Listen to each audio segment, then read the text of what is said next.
Bismillahirrahmanirrahim. Assalamualaikum warahmatullahi wabarakatuh. Saudara-saudara sekalian, mahasiswa Agroindustri Universitas Negeri Padang, pada pertemuan kali ini, pada mata kuliah kewarganegaraan, kita akan berbicara tentang harmoni warga negara. Tema pada pertemuan ke-6 sekarang ini adalah tentang harmoni warga negara. Apa harmoni warga negara ini? Adalah harmoni antara warga negara dengan negara, ya, yakni bicara tentang hak dan kewajiban. Ya. Saya kira ini topik yang mungkin sangat menarik bagi kita, bahwasanya kalau ada yang bertanya mana yang lebih dulu, kita mendahulukan hak atau mendahulukan kewajiban. Ini perbincangan ini memang sangat dinamis. Ya. Kita bicara hak di satu sisi dan kewajiban di sisi lain. Ya. Hak kita adalah kewajiban bagi yang lain, atau kewajiban kita menjadi hak bagi yang lain. Kewajiban warga negara itu hanya negara. Sebaliknya, hak warga negara itu kewajiban bagi negara untuk memenuhinya. Jadi seperti dua sisi mata uang, ya. Dua-duanya harus diutamakan. Saudara-saudara sekalian, mahasiswa yang berbahagia, mari kita lihat bagaimana hak dan kewajiban ini dalam konteks kehidupan kita bernegara. Pertama, konstitusi kita itu bicara tentang hak dan kewajiban warga negara. Ya. Apalagi Undang-Undang Dasar yang sudah diamandemen ini, banyak sekali pasal bicara tentang hak dan kewajiban. Sekarang mungkin pertanyaannya, samakah hak konstitusional warga negara dengan hak asasi manusia? Apa itu hak asasi manusia? Apa itu hak konstitusional warga negara? Kalau kita melihat, ya, secara substansi, hak konstitusional warga negara yang diatur dalam Undang-Undang Dasar Negara Indonesia tahun 1945 itu isinya adalah hak asasi manusia. Ya. Kemudian dilegalkan dalam Konstitusi Negara Republik Indonesia. Semuanya banyak berisi tentang hak asasi manusia. Jadi kalau orang mengatakan apa bedanya hak asasi manusia dengan hak konstitusional warga negara? Kalau substansinya sama saja. Cuma hak konstitusional warga negara itu sudah diatur di dalam Konstitusi Undang-Undang Dasar Negara Republik Indonesia. Jadi kalau kita bicara hak asasi manusia, dia include sudah ada di dalam konstitusi kita. Baik saudara sekalian, kemudian pasal 28 Undang-Undang Dasar 45 kalau Anda lihat, ya, dia mengatur hak konstitusional warga negara, terutama pasal 28A sampai 28H. Ya. A sampai H itu berapa banyak? Ya. Di antaranya yang saya kutip di sini, tentang hak mempertahankan hidup, hak tentang kelangsungan hidup, hak untuk mengembangkan diri, ya, semua warga negara berhak mengembangkan diri, kemudian hak mendapatkan pendidikan. Ya, ini yang dalam Undang-Undang Dasar itu ditetapkan bahkan mengatur jumlah persentase anggaran perbelanjaan negara tiap tahunnya sebesar 20% untuk pendidikan. Artinya begitu konstitusi mencoba berpihak untuk mengembangkan pendidikan ini. Ya, jadi hak untuk mendapatkan pendidikan itu mestinya terpenuhi dari keberpihakan anggaran yang ditetapkan oleh Undang-Undang Dasar Negara Republik Indonesia. Kemudian hak pengakuan dan perlindungan hukum, bahwa dalam konstitusi kita, siapapun warga negaranya, semua kita berhak mendapat pengakuan dan perlindungan hukum. Artinya kedudukan kita sama di depan hukum. Ya. Kemudian hak mendapatkan pekerjaan. Ya. Artinya semua kita dalam kondisi apapun etnis kita, bahkan mereka mendapat eh, apa namanya berada pada posisi disabilitas, mengalami kekurangan secara fisik sejak lahirnya, juga dilindungi dan berhak mendapatkan pekerjaan. Ya. Tidak ada orang boleh menolak orang bekerja karena keterbatasan fisiknya. Kemudian hak memeluk agama dan beribadah sesuai dengan agama masing-masing. Ya, ini hak warga negara, siapapun berhak memeluk agama dan beribadah sesuai dengan agamanya.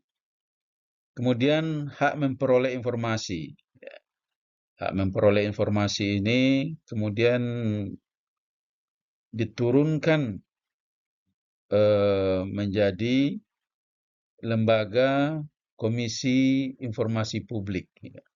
Karena ada aturan dalam undang-undang, semua warga negara berhak memperoleh informasi, ya, kecuali informasi yang dikecualikan. Ya. Maka pemerintah menyediakan institusinya. Ya. Diatur dalam Undang-Undang Nomor 14 Tahun 2008 kalau tidak salah. Kemudian hak mendapat perlindungan dari ancaman. Artinya siapapun yang mendapat ancaman yang mengancam kehidupan orang lain, dia berhak mendapat perlindungan dari negara. Ya. Kemudian hak untuk hidup sejahtera, lahir dan batin. Kemudian baik secara individu maupun sosial. Ini beberapa hal hak warga negara yang diatur di dalam konstitusi kita, Undang-Undang Dasar tahun 1945. Baik, kembali kita kepada persoalan mendasar kita sebagai warga negara. Mana yang kita dahulukan, hak dan kewajiban? Di dalam Undang-Undang Dasar kita tentang melindungi hak orang lain ada di pasal 28J Undang-Undang Dasar. Membela negara ini kewajiban warga negara, ya. Pasal 30, ya. Kemudian membayar pajak, ya. Ini kewajiban warga negara, ya, membayar pajak pada negara. Ya. Lantas kita berapa namanya? Berpikir, ya, mana yang harus didahulukan sebagai warga negara. Kita lihat, ya,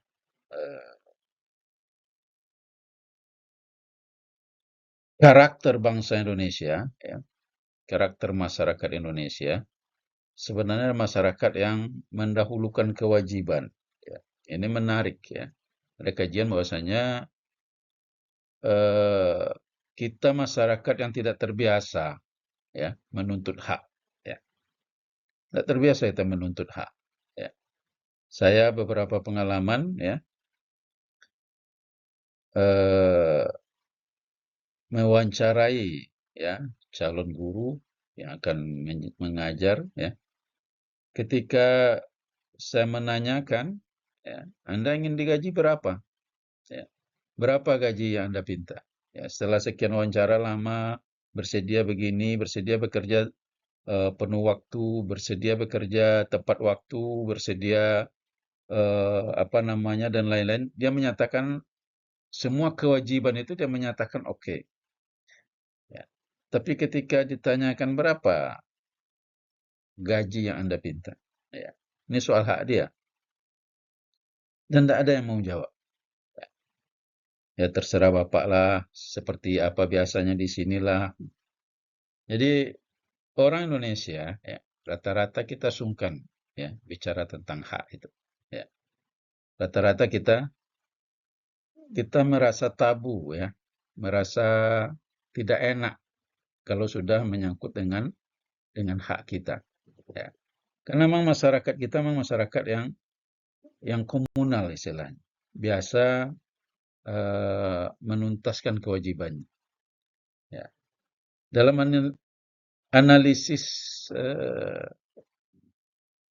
para ahli malah lebih ini lagi, ya.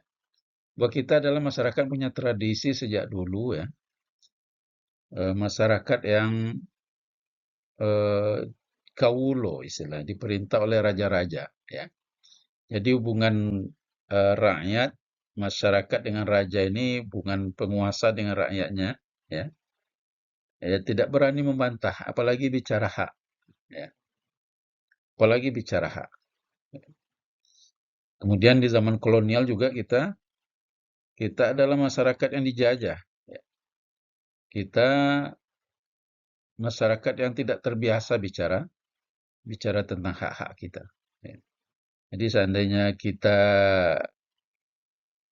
di zaman dahulu masyarakat ini dizolimi, diperlakukan semena-mena, ya, kemudian dieksploitasi, ya, tidak berani menuntut hak. Ya.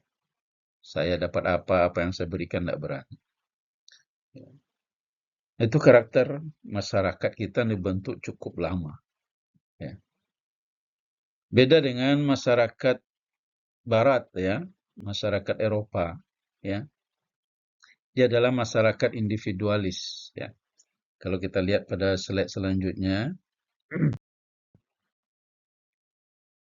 ya, masyarakat individualis, ya, dia terbiasa bicara hak.